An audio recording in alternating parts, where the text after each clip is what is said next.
আসসালামু আলাইকুম রহমতুল্লাহ। রাসূল সাল্লাল্লাহু আলাইহি সাল্লাম যখন ইসলামের দাওয়াত দিতে শুরু করলেন, সবাই তো ইসলাম গ্রহণ করেনি। কিছু মানুষ ইসলাম গ্রহণ করতেছিল, কিছু মানুষ ইসলামকে প্রত্যাখ্যান করছিল।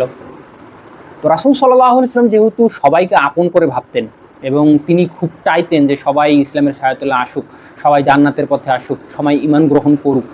এজন্যে যখন কেউ ইসলাম গ্রহণ করতো না, রাসূল সাল্লাল্লাহু আলাইহি সাল্লাম এটার জন্য ব্যথা অনুভব করতো।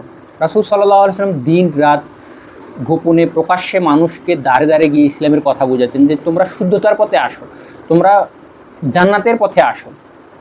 রাসূল সাল্লাল্লাহু আলাইহি ওয়াসাল্লাম এমন ইমানি বার্তা পেয়েও ইসলাম গ্রহণ করতেছিল না।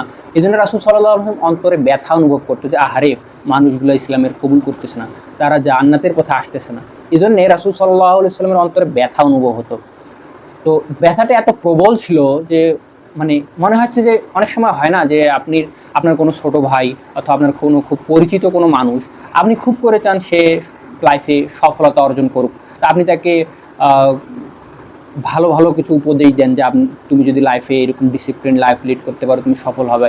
কিন্তু দেখা যায় যে সে আপনার কথাকে মূল্যায়ন করে না, সে সময় অপচয় করে, সে মোবাইল গেমস খেলে, সে ড্রাগ অ্যাডিক্টেড, অশ্লীলতায় লিপ্ত।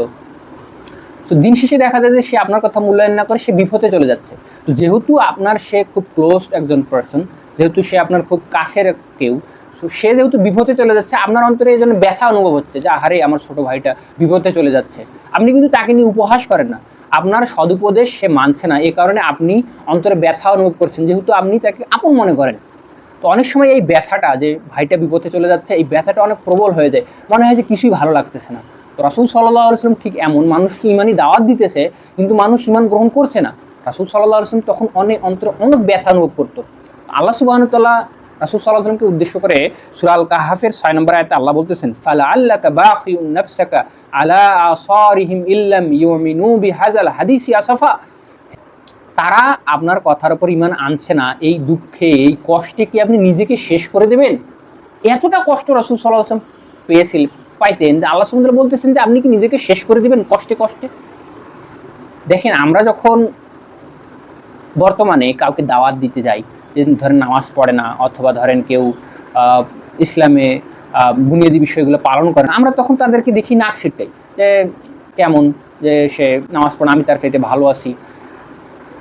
অথবা দেখেন হানাফি মাযহাবের কেউ হলে, আহলে হাদিস যারা মতদর্শের আছে তাদেরকে আমরা বলি যে সে তো ইহুদির দালাল, সে তো খ্রিস্টানের টাকা খায়। আবার আহলে হাদিস যারা আছে এরা নিজেদেরকে সুপিরিয়র মনে করে, এরা মনে করে তারা 100% হকের উপর আছে, বাকিরা হচ্ছে বেদাতি, তারা বেদাত করে।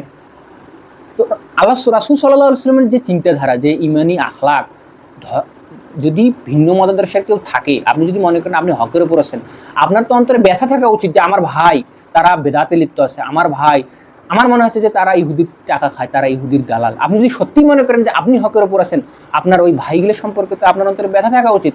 আপনি তো দিনরাত পরিশ্রম করে ওই ভাইগুলো কীভাবে ইসলামকে পুঙ্খানুপুঙ্খানুভাবে মানতে পারে, এই ব্যাপারে আপনার পরিশ্রম থাকা উচিত, আপনার চিন্তা ভাবনা সেই রকম থাকা উচিত। অথচ আপনার চিন্তা ভাবনা তাদেরকে দেখলেই আপনি নাক ছিটতেন যে তারা ইহুদির দালাল, তারা খ্রিস্টানের টাকা খায়, তারা বেদাতি। আপনি নিজেকে সবসময় সুপিরিয়র মনে করেন। রাসূল সাল্লাল্লাহু আলাইহি ওয়াসাল্লামের ইমানি চরিত্র তেমন ছিল না। রাসূল সাল্লাল্লাহু আলাইহি ওয়াসাল্লাম ব্যথা অনুভব করতেন যে তারা কেন ইসলামের দিকে আসতেছে না, তারা কেন শুদ্ধতার পথে আসতেছে না।